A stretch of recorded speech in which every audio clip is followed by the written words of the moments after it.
یہ مجھ پر حرام ہے۔ اس کے بعد میرا شوہر اہل حدیث مفتی سے 3 طلاقوں کا فتویٰ بھی لے چکے ہیں،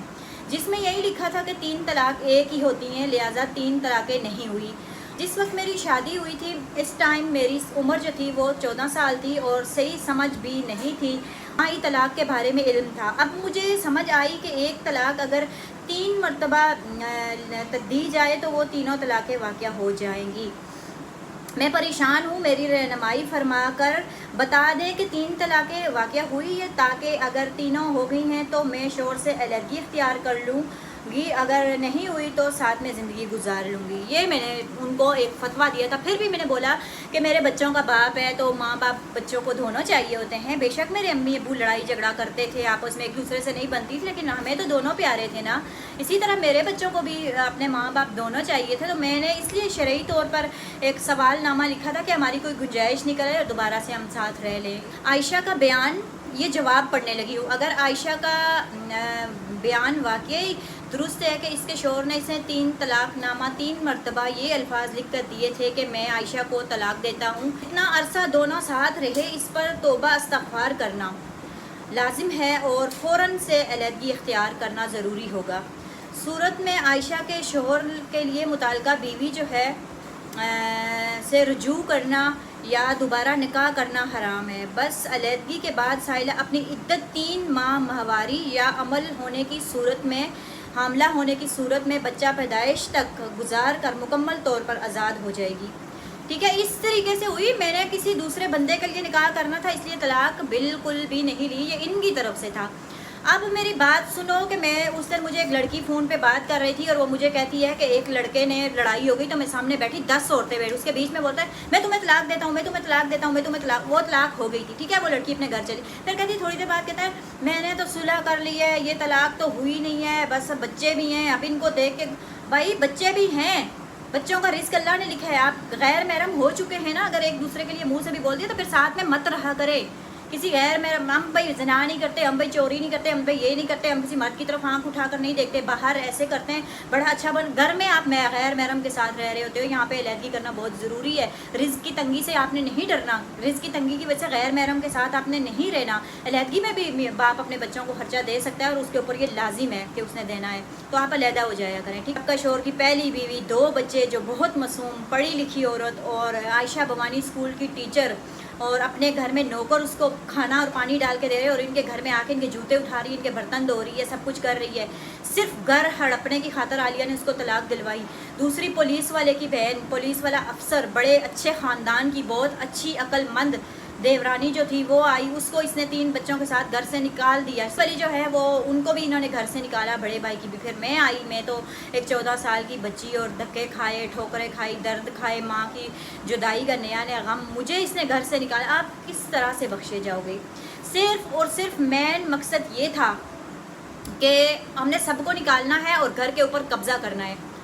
اب وہ بھائی جس نے گھر بنایا تھا، میرا تو وہ کچھ بھی نہیں لگتا، کچھ بھی نہیں لگتا، طلاق ہو چکی۔ دیکھو انسانیت کے ناطے کتنا بڑا اس نے آپ کو گھر بنا کے دیا، اس کے لیے ایک کمرہ نہیں ہے، وہ روڈوں پہ رول رہا ہے۔ اچھا، عالیہ نے اس گھر کے اندر خود رہنا تھا، عظمیٰ نے شادی نہیں کرنی تھی، کیونکہ ساس ہوتی ہے، نند ہوتی ہے، شوہر ہوتا ہے، کام کرنا، جھگڑے لڑائی اے سی چلا کے سوئیں یا کام کریں ہم لوگ، تو ہم نے بس جم کرنا ہے اور کھا پی کے سو جانا، تو کیوں شادی کریں؟ ہم نے اسی گھر میں رہنا ہے، سب کو نکالیں گے، یہاں رہیں گے۔ کہ طلاق کی وجہ یہ تھی، میرا کوئی قصور نہیں تھا کہ میں نے اکثر جب میں چھوٹی سی تھی تو گاؤں میں کوئی فوتگی ہوتی تھی تو جب قبر کھودنے کی باری آتی تھی تو آتا ہے ایک وہ انچی ٹیپ ہوتی ہے نا، اس کے ساتھ ناپتا ہے سر سے لے کے پاؤں تک مردے کو، اور 1 انچ بھی زیادہ جگہ نہیں دیتے اس کو، ادھر سے بھی اتنی سی جگہ ہوتی ہے اور ہائٹ کے حساب سے اس کھڈے کے اندر بند کر کے اوپر سے مٹی ڈال دی جاتی ہے، اور وہ زندگی بہت لمبی ہے اور وہاں ہم نے ہمیشہ کے لیے رہنا ہے، اور اگر ہم اچھا کام کر کے جائیں گے تو ہمارے لیے وہاں پہ جنت ہے، اور اگر ہم برا کام کر کے یہاں پہ جائیں گے تو ہمارے لیے ہمیشہ کے لیے بھڑکتی ہوئی دوزخ کی آگ ہے۔ تو میرا تو ہر قصہ تمام ہو گیا، ختم ہو گیا، میرے بچے باپ سے جدا ہو گئے، کچھ بچے ماں سے جدا ہو گئے، حمزہ میرے ساتھ نہیں ہے، میں آپ لوگوں کو پوچھتے ہو میں بتاؤں گی، کہ حمزہ کہاں پہ ہے. بہرحال سب کچھ ہو گیا, لیکن میں چاہتی ہوں آپ لوگ جو بھی میری ویڈیو دیکھیں پلیز اگر آپ اپنی بہوؤں کو, بیٹیوں کو, یا کوئی مرد دوسری شادی کے اپنی اس بچی کے ساتھ ناانصافی نہیں کیا کریں. اس کو کچھ بھی کریں آپ, اس کے چھوٹے موٹے حقوق پورے کرتے ہیں, اس کو خوشی ملے گی, آپ کو دعا دے گی, آپ کو اللہ تعالیٰ اور دے گا. بس طلاق نہیں دیا کریں, ٹھیک ہے. کسی کے کہنے کے اوپر بھی آپ کو طلاق کا اللہ تعالیٰ نے مرد کو اختیار کیا, مرد طلاق نہ دے. بس میرا یہ کہنا ہے. میرا تو جو ہونا تھا ہو گیا, آگے بچیاں جو آنے والی ہیں نا وہ بچیں. بس اسی کے ساتھ ہی میں آپ لوگوں سے چاہوں گی اجازت. آپ لوگوں سے میری ملاقات ہوگی نیکسٹ ویڈیو میں. مجھے دعاؤں میں یاد رکھیے گا اور میں بھی آپ کو رکھوں گی. اللہ حافظ.